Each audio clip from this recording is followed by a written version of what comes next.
Good morning, everyone. My name is Stephen Reed. I'm a partner with Cowan, Gunteski Co. We are a certified public accounting and consulting firm, and we are the major sponsor for this event. Just about every day we hear about a government computer being hacked. We hear about nationwide retailers being hacked, banks being hacked, but it's happening on a daily basis to small and medium-sized businesses. So we thought this topic of cybersecurity would be very informative and helpful to businesses. Our speaker today is John Calai. John is CEO of Trinity Worldwide Technologies. Trinity provides technology guidance, services, cybersecurity to mid-sized businesses throughout New Jersey. The company was recently noted in the NJ Biz Book of Lists for cybersecurity. John has been successfully managing technology service companies for more than 30 years. He's had principal roles in companies including AGS Information Services, Info Technologies, Pinkerton Computer Consultants, and Computer Consultants of America. John has special expertise in managing startups and acquisitions, effecting corporate turnarounds, performing strategic planning, and developing organizations. John graduated from Montclair State University with a BA in mathematics and a minor in computer science. He's also a graduate of CEO Space International, an entrepreneurial and educational organization designed to train the next generation of innovative disruptors. So with that, I'd like to introduce our speaker, John Calai. Great. Thank you, Stephen. Can everybody hear me okay? Yeah. I'm just going to go with the lapel mic then. Great. Well, welcome here. Welcome, everyone. I wanted to say a few things. At the end, if you're interested in getting a free IT security assessment, you can sign up with Susan. She's at the front table out there. We have some time slots available if you're interested. I'm making this available just to the people here. We're doing it for free, but we'll go through and we'll assess your IT environment for your business against some of the metrics that we use to ensure that you're as safe as you can be in the cyber landscape. We're going to have some fun today. I'm going to start by showing you some headlines that have come across over the past year. And I picked these headlines for a reason. If you look at them, the first one talks about ransomware attacking U.S. businesses. The second one talks about AWS, which is Amazon Web Services. Amazon Web Services is a cloud system where companies can host servers and their applications. So we're talking about businesses at your location. We're talking about cloud services that are getting breached. We're talking, the next three have to do with cell phones. You have T-Mobile customers across the board. We have Android, which is the Android platform phones, and then iPhones being hacked. So no one's immune from it. Further, I don't know if you've heard about the Ashley Madison hack. Ashley Madison was a website where people went to hook up. I did this for a reason because it'll come up a little later. But you know, what they did was they hacked in, they got the usernames, and they figured out who you were, and then they would blackmail you. So they'd say, if you don't want your name published, you have to pay us some money. So now they're starting to get a little, more using it as a business income model to get some money out of you. And then there's a porn app that secretly takes photos of you on your phone. It's called Adult Player. You download it and you can watch porn. But it also activates your camera and takes a picture of you, and then they can post that on the internet if you don't pay up. So so it's getting pretty sophisticated out there, and I'll tell you some more stories later. But the next thing I wanted to point out was Mattel's Hello Barbie doll. Now you're saying, well, why do I care about that? Well, they're putting chips in just about everything now. Amazon has the Echo. Barbie has a chip in it which enables a kid to say, well, what's the weather going to be today, Barbie? So it goes out to the internet, gets the weather, and it tells you what the weather is. Same thing with the Amazon Echo. You can ask it questions. It might sit in your living room, or it might, in your kitchen, and as you're doing things, you can say, what's the recipe for that? And it will actually go out to the internet, get you the information. But the one thing you have to realize with all of these things is the mic is continually open, so it can hear everything that's going on in the house, whether it's the kids playing or you talking. And people can actually hack in and hear everything that's going on. So while some of these things are good, there's also, there's two sides to everything. And as they put more and more chips in things, more and more things are going to be vulnerable. And then, now we have drones flying around. You can go on the internet and you can buy a drone, and there's software that you can put in the drone that can actually hack in to and listen as well. So all of these things are happening in the world. It's progressing very quickly as the technology advances. And I just wanted to make you aware of the fact that it's happening everywhere. It's, it's not any one thing that you have to protect yourself against. It's everything. And these are some of the things that we talked about. We call it the attack surface, meaning anywhere, anything that can be attacked, it's growing, and it's growing exponentially. I mean, if you think about it, your TVs have chips in it now where you can, verbally say, play channel 2 or whatever, and it will actually turn on and play. So that mic is continually open. I know in my house, I just put in a thermostat that's controlled by an app on my phone. So wherever I am, I can control the temperature in my home. So when my son cranks up the air conditioning in the summer, I can secretly go in and I can put it back down where it belongs. So no comments over that's my son in the front. So I just wanted you to say, to show you that, everything has a chip in it. More and more things are going that way. It can be good, but just be aware that, there's downsides to it as well. And if you protect yourself, you can prevent yourself from getting listened to or hacked into. And we're going to show you some ways later on how to protect yourself. So what are the current trends? The newest thing is something called fileless malware. And so you say, well, what is that? Well, most of the malware that's been out until now is a file that gets downloaded onto your computer and runs on your computer. So it gets downloaded to your hard drive. Now they have something that doesn't actually download to your hard drive. It gets stored in RAM, and they use commands that will enable it to infect your computer. So it's not a file download, it's just a way that they can get into the RAM, execute some commands, and then install, and then infect your machine. So that's the newest trend. Email compromising has been around for a while. Basically, they monitor your email so they know when to send a spoof. And I want to tell you a quick story about this. Most people say, well, why are they after me? I have a small business, no one's really looking. Well, I have to tell you a story. Last week I was playing in a golf outing, not news to most people here. I love to play golf, but I was playing with two people from a company that I had just met that day. And while we were playing golf, we played golf. After golf, we sat down to have lunch. And while we were having lunch, I was talking to them about cybersecurity and about their business, and a few minutes later, some time goes by, and one of the guys, the owner of the company, gets a text from his bookkeeper at work, and the text said, "The wire transfer went through, everything's good." And he's reading this, and he looked puzzled, and I said, well, what's going on? He goes, I just got a text from my bookkeeper, and it said something about a wire transfer going, that went through. And I said to him, call her up right away, it's a scam, and tell her to cancel the wire transfer if it's still possible. So he calls her up, and he tells her this, and he hangs up. And I said to him, well, how much did she say it was for? And he says, I didn't ask. I said, well, it's probably $500 to $1,000 because they just want to pay up without asking too many questions. So I said, but call her up just to be sure. So he calls her up, and I see his face go white. And he looks at me and he goes, 48. And I go, 48? He goes, yeah, $48,000. And I said to him, do you have that much in your bank account? He says, I have just over that amount.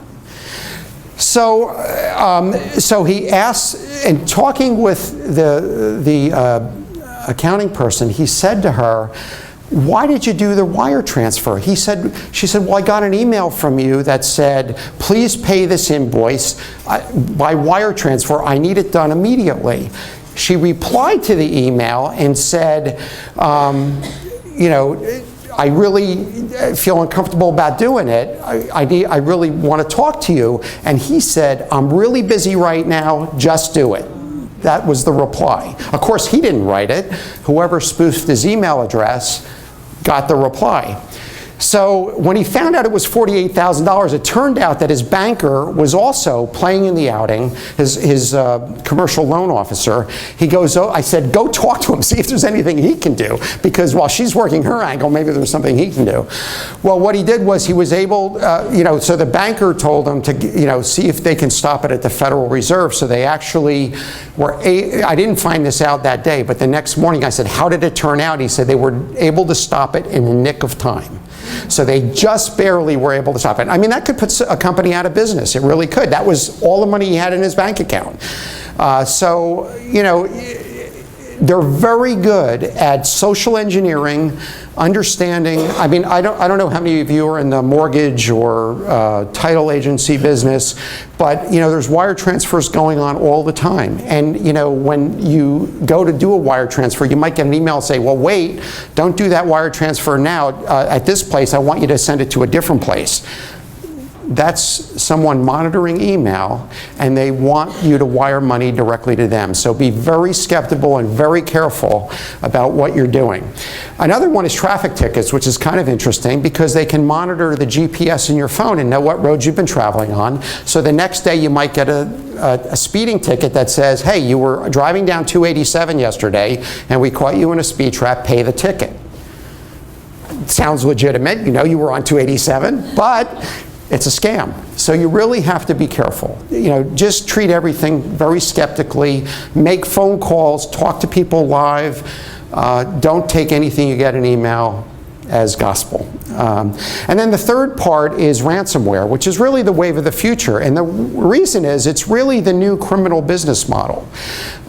People think it's somebody in their basement, you know, wearing a hoodie and, you know, just going through and, you know, hacking into people, and they're going, well, why are they after me, you know? It's not. This is a criminal syndicate that's out there, and they're using technology to their advantage, and they're using these nodes that are out there all over the world to hack into people, and they're giving people a cut. So we'll get into more of that in a little while, but there's something else called cover your tracks install, which is kind of interesting.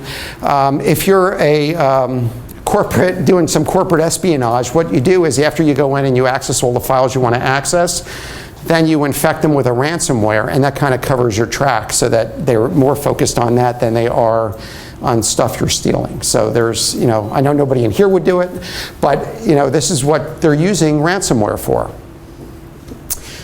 Okay, so what are the current trends? Well, I just wanted the anatomy of ransomware. People say, well, what is ransomware? Well, ransomware has these 5 attributes, okay? It's taking control of a system or a device. It's preventing the owner from accessing that device. It's alerting the owner of a ransom or a payment. It's accepting direct payment from the owner and then returning access after the payment's been received. So it's malware that gets installed and then has all 5 of these things, and that's what we call ransomware. Okay, so why do they do it? You know, like I said, in the past, if you think about 5 years ago when people were getting viruses or people were stealing information from you, they had the information, but what do they do with it? They have to go out and sell it to a third party. So that made it a little difficult for them to collect money. So recently, over the past year or so, with the advent of ransomware, they're able to sell the stuff right away. They can hold you for ransom, and they get direct payment. They don't have to worry about going to a third party and trying to sell the information that they get. So now, you know, so that's the new business model. That's the indirect model now became direct. Now everybody can get into the, you know, to play. And now they even have untraceable currency to collect the money, called Bitcoin. Okay, so now it's an international currency. It's recognized worldwide. They don't have to deal in local currencies. They're getting paid in Bitcoin, and they can use Bitcoin to buy and sell things. So that's another reason why it's proliferating so quickly. And then, there's a low barrier to entry. It's easier for more players to get involved. There's actually exploit kits that you can go on the internet and buy for a few $100s.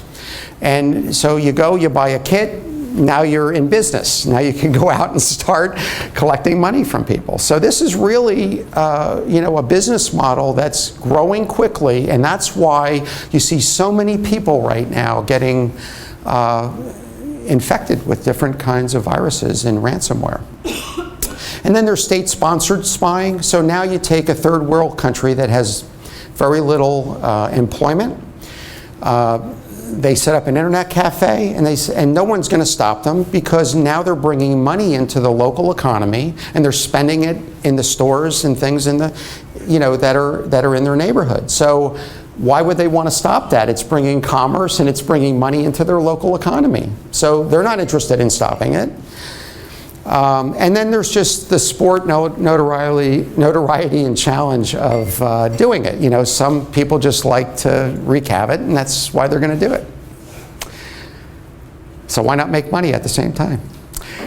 So how do they make money? Well, they steal resources from your computer, right? They use your computer to relay emails without your knowledge. They use your computer to do DDoS, what we call distributed denial of service attacks, which means that your computer is continually hitting a specific website, and then they set up maybe a few thousand of these things hitting the same website at the same time to bring that website down.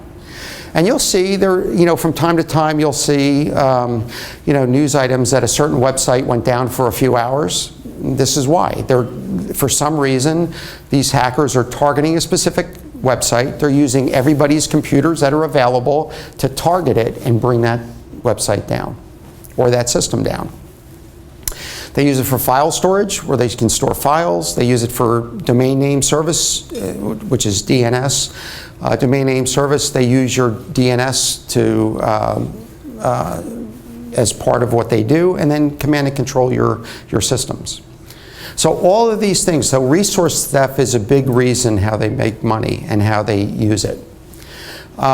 User data, they do file discovery, keystroke logging for logins and passwords, screenshot captures to get information from you, and file transfers. And this is all done without your knowledge. I mean, this malware could be on your computer doing these things without your knowledge. Next, the pay-for service. CryptoLocker was probably one of the first few ransomwares that became famous for getting on your computer, encrypting your files, and then asking for a ransom in payment. So that was kind of the test that all of these others began modeling themselves after. And it is the new cybercrime business model. This is what they're using to collect money from their victims. They have a pay-for currency, which is Bitcoin, which we already talked about. It's international, and they usually ask for the ransom in either US dollars or Bitcoin because they're the easiest to be able to collect. So right now there's over 50 families of ransomware. There's a website called avien.net, avien.net, and they list all of the different types of ransomware that's out there. At last count, which was last week when I did this, there were more than 50 of them actually. And then there's different families of ransomware, which means that they took that particular program and then they kept adding to it. The latest one, and I'm gonna show you a few. So the first one, Cryptophile locks the files, demands the ransom. Chimera, which is part of that, posts files on the internet. If you don't pay up, they'll start posting them somewhere where people can see your files. Petya is another one that overwrites the master boot record on your computer, so you can't, it locks you out of your system. Cerber actually uses a computer-generated voice that sounds like this. Attention, attention, attention. Your documents, photos, databases, and other important files have been encrypted. Your documents, photos, databases, and other important files have been encrypted. Your documents, photos. So that's basically what it does. Important files have been encrypted. Your documents, photos, This is gonna stop. databases, and other important files have been encrypted. All right. Your documents, photos. I don't know, maybe it's not. It can, okay, so it started over. Okay. I will. Let me go back one second. I just wanted to mention on the previous slide, Jigsaw, which is really the newest variant. I'm going to show pictures of these up on the screen in a minute. I'm just going to show you some screenshots just to kind of show you what things look like when you get these ransomwares. But basically what they're starting to do is they're trying to instill fear in you to get you to pay up more quickly. And they're doing different things to do that. This one shows Billy the Puppet. I don't really know what that is because I never saw the movie Jigsaw. But, and a red digital clock, apparently it has something to do with the movie, but it's supposed to scare you into paying up. That's really the bottom line. They just want their money. And it deletes files every half an hour to entice you to pay sooner. Because if you don't, you'll lose some of your files. Okay, I wanted to show you this. This is what an email attachment looks like. A lot of times you'll get an email with a file that could be a document, a Word document. And what you'll see at the top is this thing that says enable macro if data encoding is incorrect. So you can see it's gibberish in here. But that's done intentionally. What they want you to do is to enable macros right up here. And what that does is when you enable a macro, that's what installs the malware onto your machine. So if you get this, because Microsoft, a long time ago, one of the ways that people used to get viruses spread was Word documents. You sent an infected Word document, and when you opened it, it would automatically run the macros. So what Microsoft did in one of the later releases of Office was they turned them off by default so that this wouldn't happen. And that really took care of the problem. But if you turn them back on, even for one document, you're actually letting it in. So that's what I wanted to say about that. So I wanted to just kind of give you an idea. This is the evolution of one of the ransomwares called DMA Locker. It came out in January. It used a pretty easy encryption. AES 256 isn't that difficult to crack. The key was the same for each file, so it was decryptable. Version 2 came out a month later. It still uses a weak random key, but it was a different key for every file, but it was still weak, okay, in terms of encryption goes.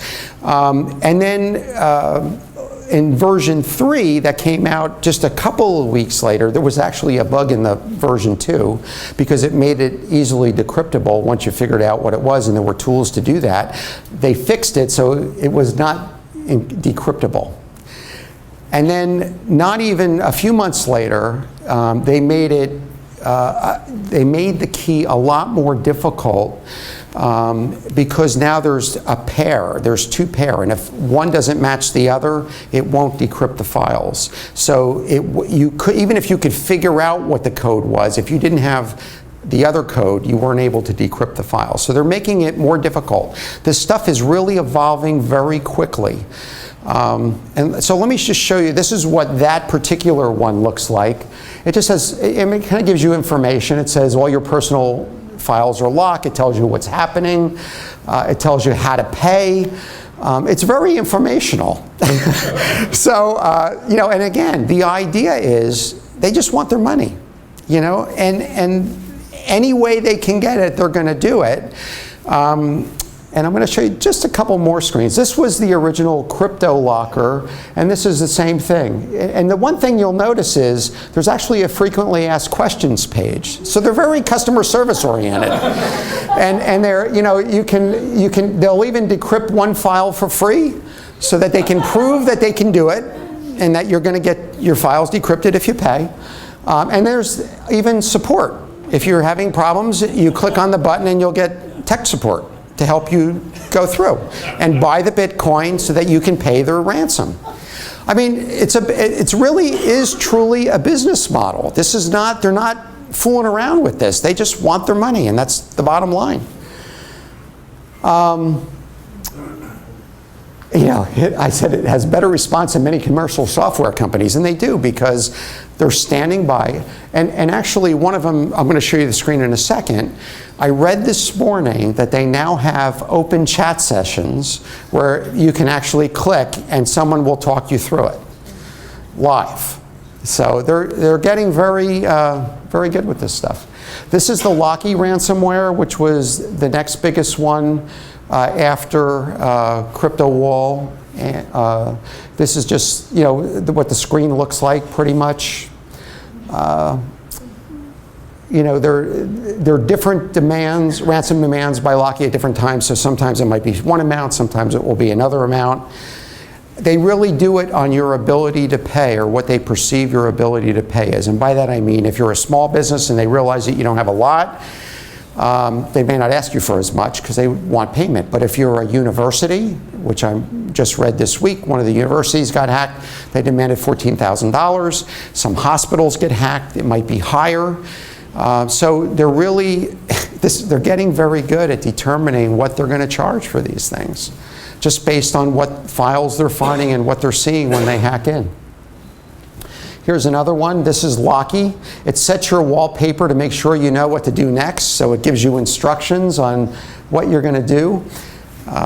That's what the Locky looks like. And this is Chimera, which is another one that came out. And this is what the screen looks like. Now, this is an interesting one because after you get it, they're trying to invite you for their affiliate program if you want to make your money back by infecting others and collecting the money. So they're actually willing to make you an affiliate to help them hack and spread the virus. I had said before that there's something called ransomware as a service, just like software as a service, hardware as a service. Now they have ransomware as a service, which is a service where if you're interested, you go to this place, you can buy the kit, and the owner of that will give you an 80% cut, and they'll take 20% of everything you bring in. So the payment goes to them, they give you back 80%, they keep 20% for themselves. But, to somebody who's out of work, it might be an interesting way to make some money, I don't know. And then the Petya is the other one I talked about. Again, there's nothing unique about this except, that's what the screen happens to look like. And then this is the cryptor page that says how many files have been encrypted, how many days you have to pay, and after the price doubles if you don't pay within a certain time. So it's kind of like airline pricing. If you don't pay right away, the longer you wait, the higher the price is to decrypt your file. So that's what they're doing. This is the Jigsaw. This is Billy the puppet, and so that's what the screen looks like. It shows it deletes files. I already said this, increasing number of files every hour to entice you to want to pay. So they're doing anything they can to either get you to pay, scare you into paying, or just instilling fear in you. And here is the Crypto Hitman, which is fairly new, within a month or two. And what this does to entice you to pay is it shows porn over here. So, the files are all encrypted using a .porno suffix to the files, so you know which ones are encrypted and which ones aren't. And they actually show porn on your screen until you pay the ransom. So there's a lot of stuff that's going on out there. Okay, so everybody wishes they were Liam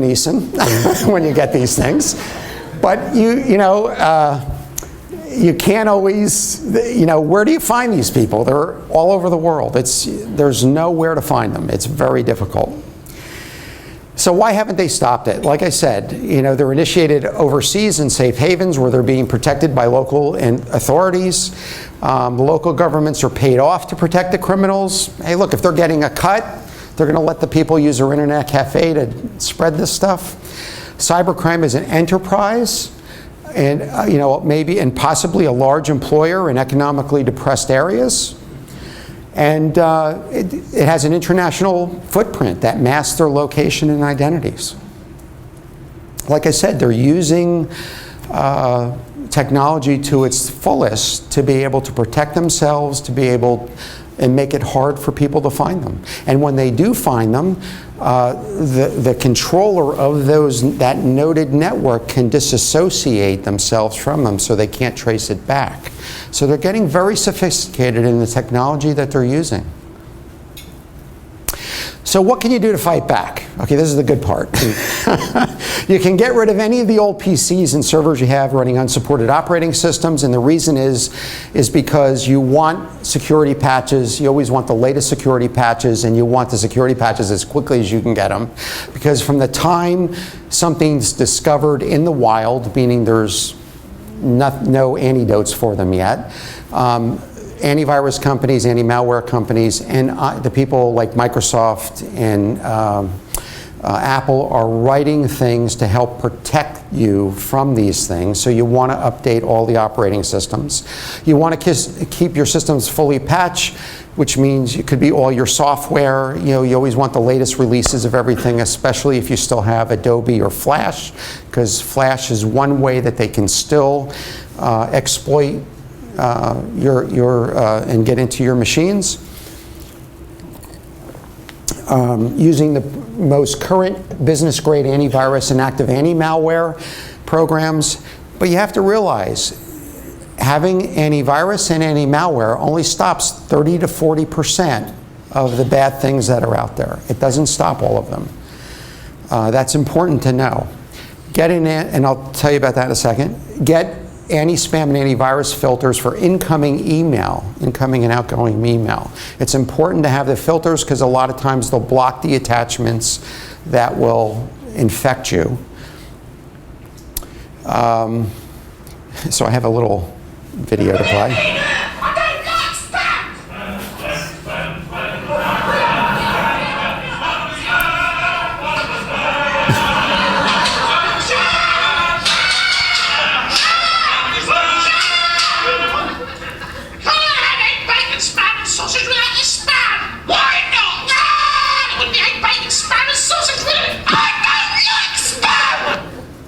So, none of us like spam.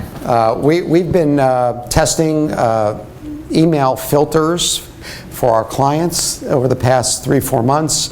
We finally came up with a good one with good configurations, but let me tell you, I got tons of spam while we were testing them until we were able to hone down and really learn how to filter out, without filtering out the good emails, and that's the trick. So number 5, getting a next generation firewall with unified threat management, which is called layer security. In other words, you have security at the gateway, getting into your network, and then you have it on the endpoints, which are your PCs and servers. Having layered securities is a best practice, and we recommend it for everyone. Using a filtered DNS service like OpenDNS. And what that does for you is this. I said DNS is domain name service. So it keeps track of where you're going out to the internet. It's kind of like if you had an IP address for a certain website as an example, you can either type in the IP address, which is a string of numbers, or you can type in www.verizon.net. The translation from what you type in the address bar to the IP address is what a domain name service does. It actually does that translation, so you don't have to type in the string of numbers. You can type in the name of the website as an example.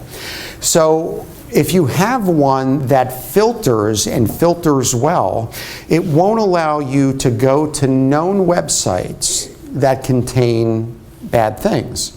And it changes constantly. So what you can do is set yourself up with a filtered one that kind of filters your web surfing to only allow you, or to allow you not to go to the ones that are known bad websites. And that's important because that prevents you from getting like what they call drive-by viruses, which if you go to a website, you may not even know it downloads on your system, but they call it drive-by because you go to a place, it silently installs without your knowledge, you don't have to click on anything, and then when you leave the website, you're infected.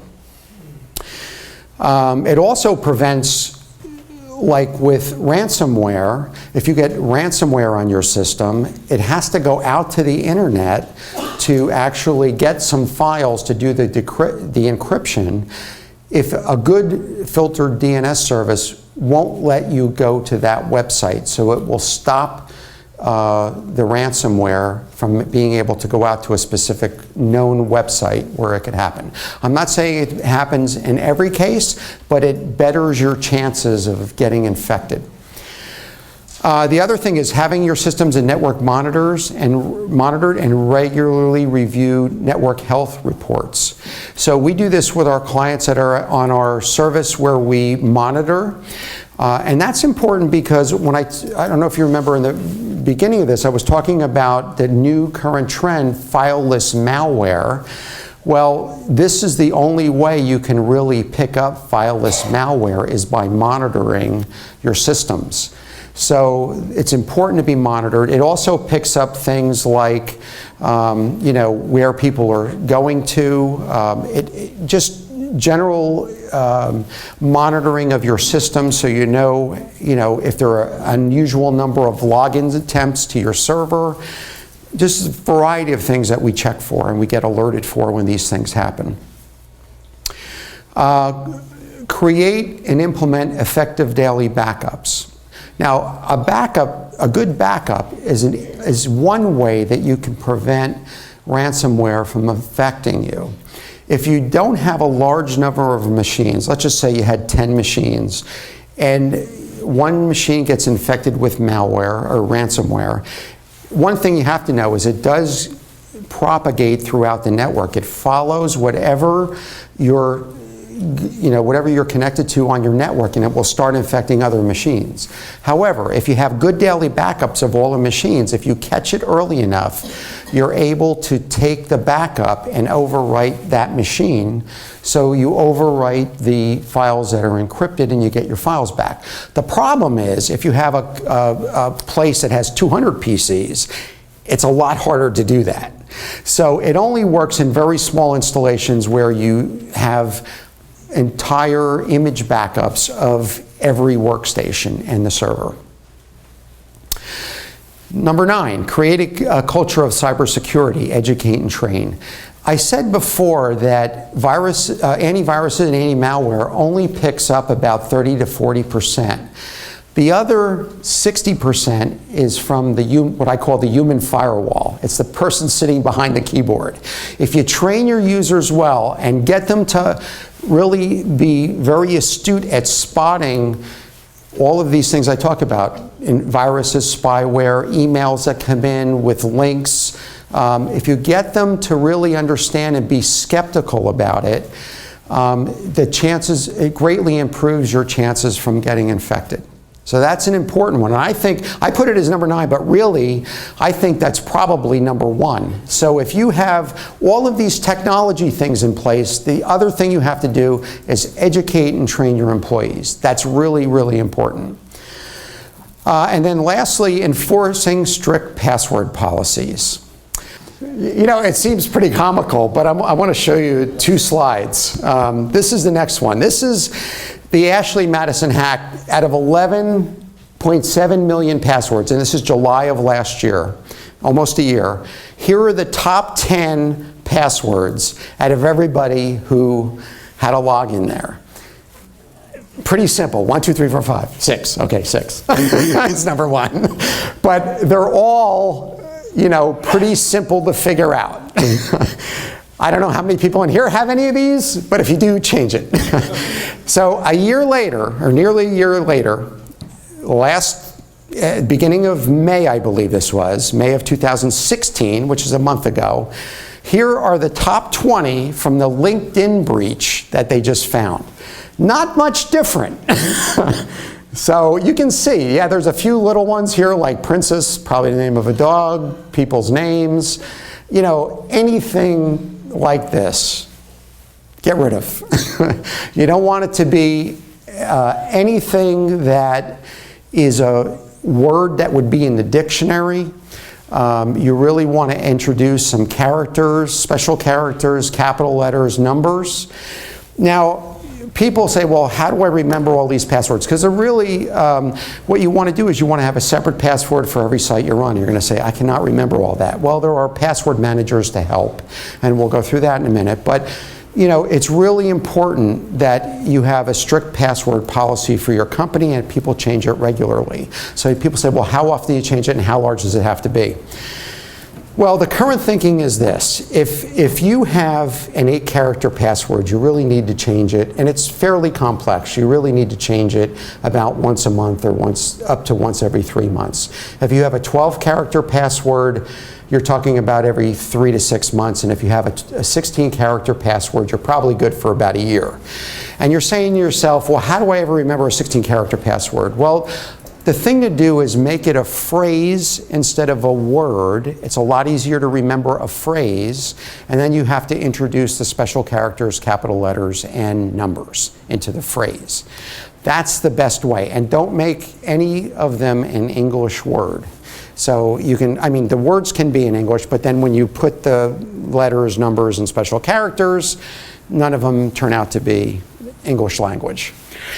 So that's really important, and that's how you have to start thinking about passwords as passphrases. It'll be easy to remember, and you can make them longer without having to go crazy. Okay. And so here's a summary. I just wanted to go through quickly. You know, the summary is, you know, hackers are motivated by the new direct business model. Authorities can't stop it. You know, they operate out of safe havens all over the world. They may be a single user at a place that, on a node. And then you have to implement best practices, which are backups, patch management, multi-layer threat protection, real-time monitoring, all of these things. And again, the last but most important is creating a culture of cybersecurity within your own company. And it's just really important that you drill it into the people's heads, because this is really how you're going to stop it, is by creating that culture. So I wanted to give you some places. You know, people say, well, who can I report it to? I can't call the local police. Well, unfortunately, there's no place that's actually going to target and go after it. However, there are 3 places you can report it. The New Jersey Cybersecurity and Communications Integration Center, New Jersey KIC, it's called. You can actually go to their website, New Jersey KIC, and you can sign up for a weekly newsletter if you want. It's good, but you know, it's a little technical, but it does keep you abreast of what's going on. When you do report things to them, though, they receive, listen to this, 1.4 billion incidents a day that they narrow down to about 12 to 24 indicators as to what's going on in the world in cybersecurity. So there's only 12 people in this organization. So they can't do it manually, so they do a lot of this through, you know, electronically. They're able to boil it down and come up with things, and at the end of each week, you can get a newsletter to let you know what trends are going on. So it's a really good organization. I know some people in the organization, and but there's really not much they're going to do in terms of investigation. The FBI has something called IC3, Internet Crime Complaint Center, where you can also lodge a complaint. You know, chances of it getting, I mean, you know, if they're going to steal $500,000, nobody's going to look at it, or, you know, but at least if you report it again, they look at trends, and maybe they can go after, if a lot of people report the same thing, they have a way and a direction that they can go. And lastly, InfraGuard is fairly new. It's a partnership between FBI and the private sector dedicated to sharing information, much like New Jersey KIC does. It's done by industry. So, you know, if you're in the chemical industry or the energy industry, what they do is they're trying to prevent catastrophes in the U.S. by sharing the information amongst people in their vertical market so that they can get better at protecting against threats. It could be, you know, foreign countries trying to hack into us. So what they do is it's an industry groups, it's arranged by vertical market, and they're able to share information as to what everybody's doing to help protect us. Okay, so I always like to give bonuses out in every talk I do. So the first one, you know, people say, well, how do I, you know, I talked about software that downloads, that records keystrokes. I've been using this software now for about 3 or 4 years. It's called Key Scrambler. It's by QFX Software. You can go to their site, you can download it and install it, and every time you're typing in information in a website, it will scramble the keys. So if there is a something recording keystrokes, they'll just get the scrambled keystrokes and won't be able to tell logins and passwords as you type. So that's a pretty good piece of software. In the very beginning, it was a little buggy. Like I would type and then I'd get the scrambled things up on the screen. But they've gotten really a lot better, and I haven't had problems with it now for about 4 to 6 months. So it's really pretty good, and I would recommend that you use it if you're typing in any kind of sensitive information onto your screens. The next one is password managers. And these are important because, you know, again, how do you remember all those passwords? Well, my password manager, and I'm using RoboForm, I've had it for probably 4 years, and I probably have 200 passwords in there. So to kind of give you an idea, because I want them to be different, I want, you know, it's just a great way to keep passwords. And so what you'd have is you'd have a master password that you have to type in when you get to a website, and that can be the 16-character complex one, right? But once you type that in, you're able to go. What happens is when you go to a website, it knows which website you're at. A little thing shows up on your toolbar. You click on it for that website, and it fills in the login and password. It's beautiful. So you're able to keep your logins and passwords stored. It actually stores it in the cloud in an encrypted form that only you have the key to, and that your key is the master key. And so, you know, it's a way, and there's 2 of them. LastPass gets a lot of good press. I have never used it, although I hear people using it all the time, and they love it. I happen to use RoboForm because I love it. Both of them are a yearly fee. I think RoboForm's $20 a year. But the nice part about this too, it's cross-platform. So I could be sitting at my PC, I could be on an iPad, I could be at, you know, a public thing, anywhere I want, and I can have access to my logins and passwords. It will also generate passwords for you. So you can put in the specifications. I want it to be 16 characters, I want it to be letters and numbers, and it will automatically generate passwords for all your sites. The problem with that is, for some reason, if you don't have access to the internet and you need to know the password, you don't know it because everyone's different and you're not going to know all 16. But it is a good, I highly recommend it as a way to store passwords and use it. Bonus number 2, never click on a pop-up. I don't care where the pop-up's from, never click on it. There's never a reason. No one can ever give me a good reason on why you need to click on a pop-up when you're surfing or when you're in programs. If you get a pop-up that says, hey, my Adobe needs updating, don't click on the pop-up, close it, go to the Adobe program, go to the update in the program to do the update. That's the safest way to do it, and I would do that with any program you're using that has a pop-up that says, update me. Never click on it. Even if you're sure, never click on it. Just make it a rule never to click on a link, never to click on a pop-up. It's bad practice. Identifying where a link goes. A lot of times what you can do, like if you get an email and you think it's from the person but you're not sure, and it says, click on this link. If you hover your mouse over the link that they want you to click on, it will actually show you where it's going.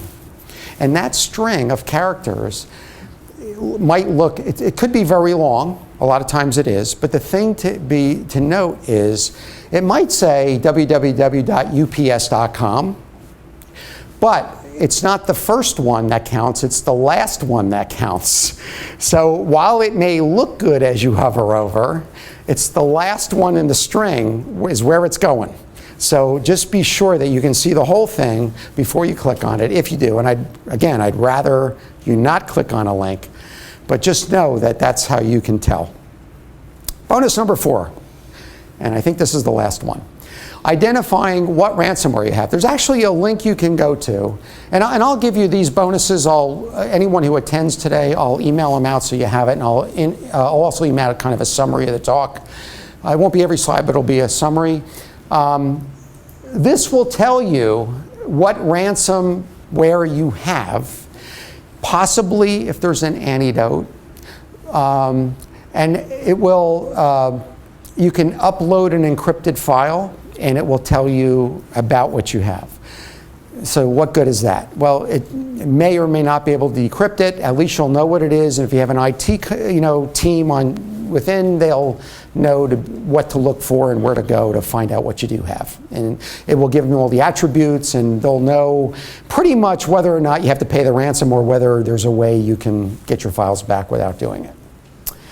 And this lists 92 different ransomware programs. I said before that there were 52 families, but there's 92 that they have listed. That doesn't mean they have all of them, but they have most of them there. And I believe that's it. So I'm 5 minutes ahead. So I'd like, I'm open for questions. If anybody has any questions, we do have a mic, a wireless mic somewhere that he's got it. So raise your hand, he'll give you the mic, and you can ask the question so everybody can hear. Go ahead, pick somebody. So, John, can they hack into that site where you have saved all your passwords? Have those sites ever been hacked? It's funny you ask. LastPass was hacked years ago when they first started. They haven't been hacked since, and neither has RoboForm, to my knowledge, has never been hacked. So that's why when I picked the program I was using, I didn't pick LastPass. So, it was new software. And so now, they're a lot more conscious. So it should be safe. Again, it depends a lot on your master password. You want to make it long and complex. And again, you have the only key. And to decrypt a 16-character password takes centuries. 12-character password, months. And a 8-character, a day. And you might think that it's not a lot, but it really can be cracked that much. You have to realize that as things progress, so is the technology for decrypting passwords. It's progressing very quickly as well. So you want to make it long. Next.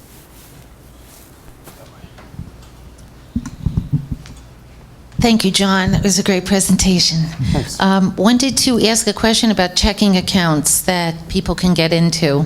Once that's happened, which it just recently happened to me, and you have your passwords in there and you're doing online banking, do you now just feel okay about changing the password and keeping your whole account? And what about money being transferred in there and things of that nature? Yeah, it depends on how they've gotten into your system. They do it with a username and password. And were you using banking software, or were you going to the banking site?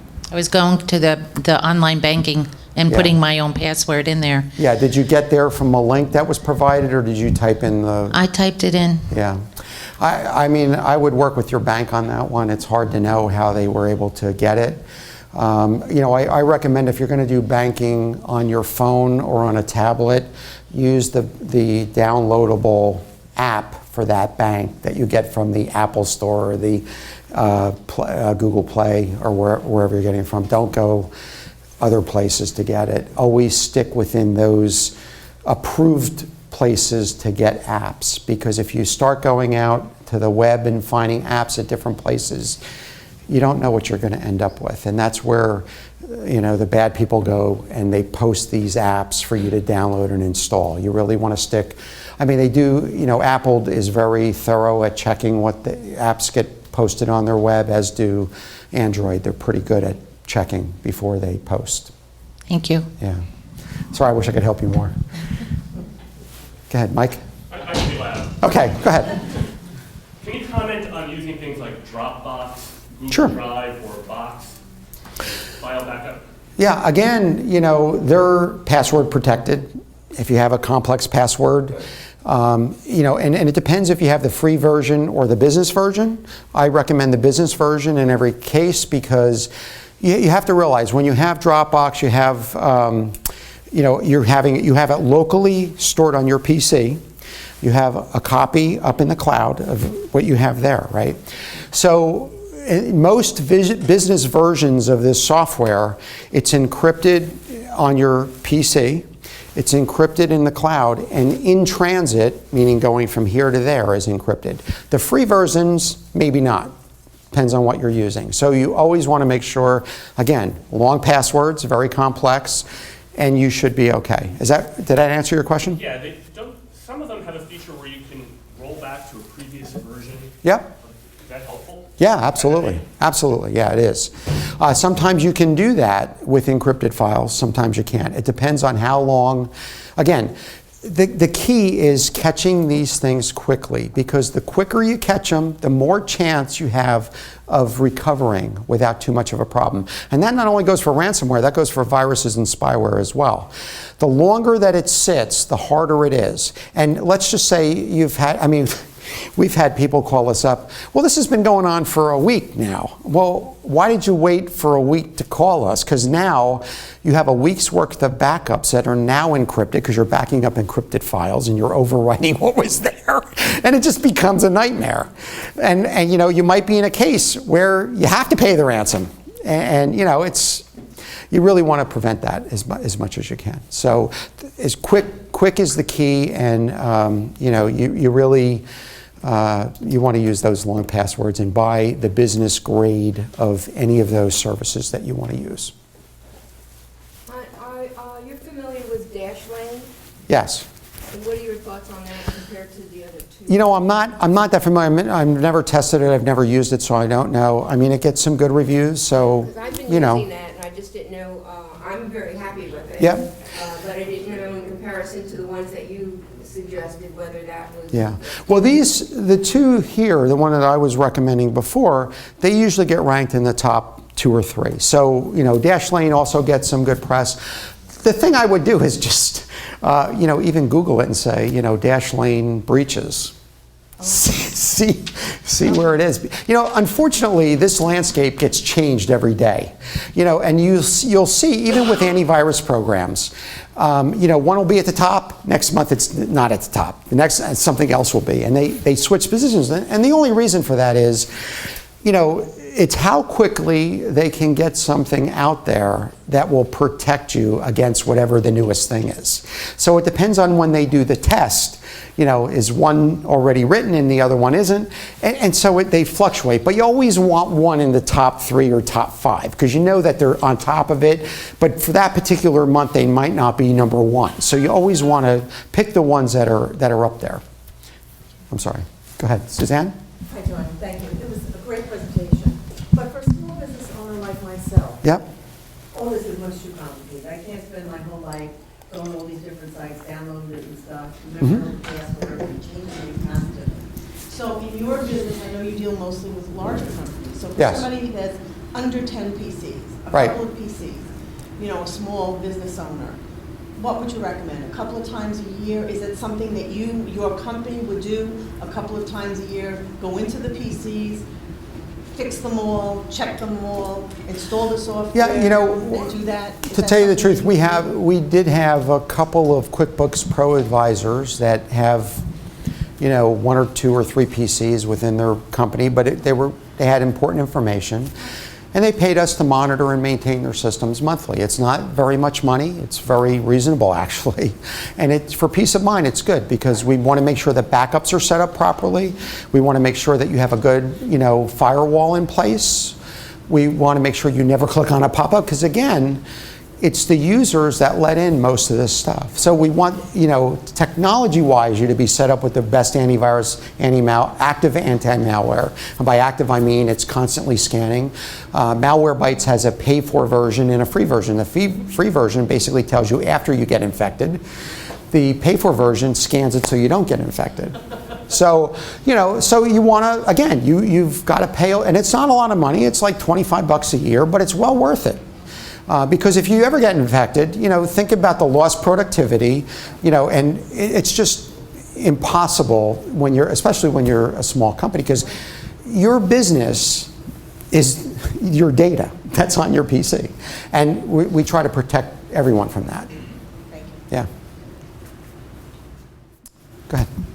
You say don't ever click a pop-up. and Right. We have AVG antivirus on our computers. and Sure. it pops up and says, update me. Don't Sorry. do it that way. All you have to do is in the system tray, there's a little AVG icon. You click on it, you open it, and you hit update. Very safe. Ignore the pop-up. Go ahead. So what would be your best advice for, because nowadays everybody, we have staff that also work from home on their own personal PCs. Yep. And they're accessing company files. What would be the best policy? Sure. One thing I didn't talk about that is very critical. It's called two-factor authentication, multi-factor authentication. Whenever anybody's dialing in, it's important to have what we call two-factor authentication. You may have it already with your bank or another, maybe your financial institution. A lot of them have it where you type in your login and password. They send you a text with a code. You put the code in. That's called multi-factor. And the reason is because you have your phone, right? You're getting texted. If somebody else figures out your login and password, they're still not getting in because it's texting you. It's not texting them. So two-factor authentication is very good, and I recommend it. Any sites that you go to that offer it, do it. It's the safest thing you can do.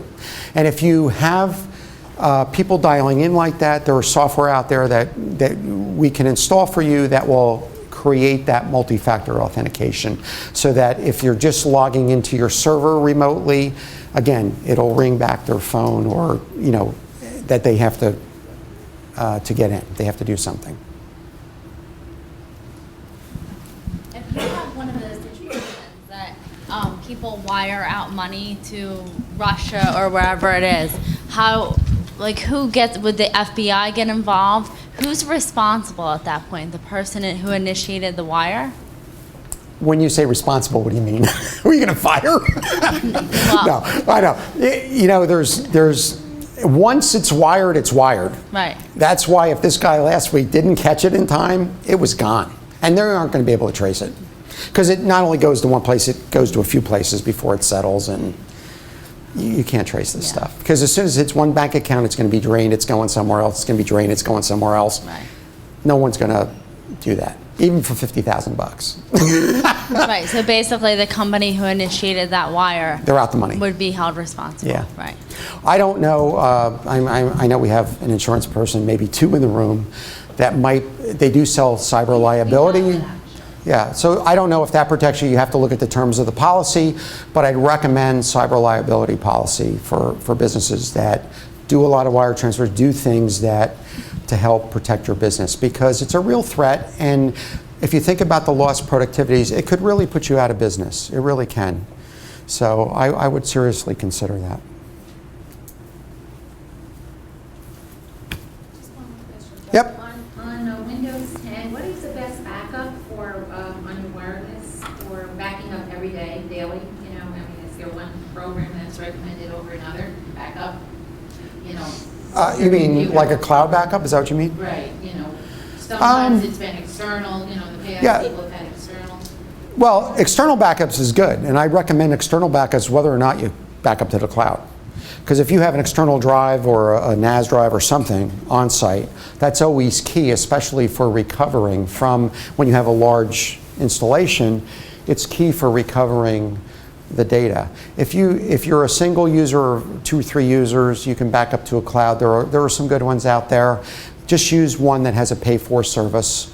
That it's being encrypted in transit as well as what they call at rest, meaning once it gets there, it's encrypted and only you have the password. You can easily research them. There's a lot of good ones out there.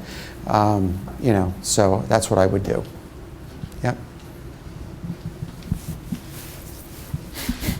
John, do you have any worry about the cloud backup companies and their policies actually being a negative thing in the way that they affect end users. I've been reading a lot of things about Apple Music, iCloud backup, forcing people to use cloud backup of their music files where they actually pull them off of your computer permanently, store them in the cloud only with a replacement file, and then musicians who have stored their own music get their own music replaced with the wrong file, but they've have their years worth of their own music deleted forever, and it's unreplaceable because they signed up for it when they signed up for the cloud backup through Apple, of all people, let alone a smaller company who you may not even feel as trustworthy.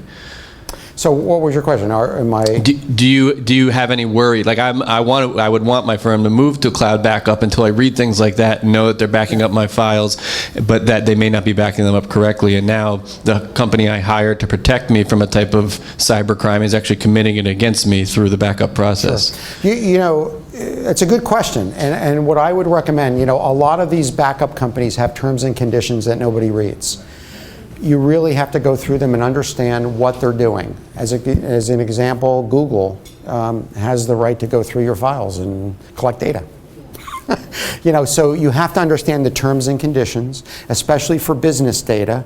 You don't want to put it in a place that is going to, you know, be scouring your files to get information so they can market to you better. So, you know, again, read the terms and conditions. I know it's a pain in the neck, but have somebody go through them just to be sure that they're, you know, that you're going to be safe and you're getting what you expect to get when you do the backup. That's the best advice I can give you. Yep. Because, you know, again, we have clients that are medical that back up. You know, they're subject to HIPAA compliance regulations. So we have to make sure that when we do recommend one, that it's a HIPAA compliant facility. Are there backup services that offer that as advertised there?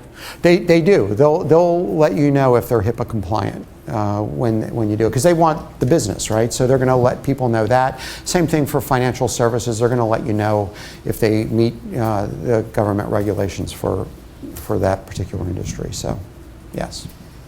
Okay. Oh, one more, and then we'll quit. To go on to, like, if you're going to go on a regular basis, rather regardless of what it is, the last, do you want me to save your password? Is that a good practice to say yes, that they'll save your password? No. No. When you log into a site and they say, do you want us to say it? Don't. Okay. I never do. I'm sorry. You didn't read the question. Okay. Someone wait, use the mic. Go ahead. There are certain sites you go on, like I go on Social Security site, you know, to establish your whatever, and I'll say, do you want me to save the password?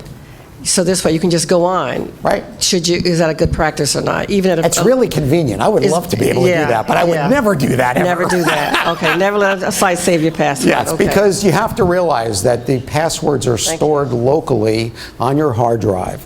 And if somebody cracks into your computer, they can get that file and know all your logins and passwords. Again, Susan is also taking names if anyone wants to sign up. Again, today for an IT security assessment, we'll come in, we'll spend some time, we'll look at your setup, we'll make suggestions for you to help remediate, to get up to speed and do a good job at blocking these things from happening to you and your business. Okay? I'm Stephen Reed. I'm a partner with Cowan, Gunteski Co. We are proud sponsors of today's cybersecurity event. I want to thank each and every one of you for attending today. Now it's up to you to take this information back to your businesses and implement the great ideas and concepts that you heard here today. So thank you very much.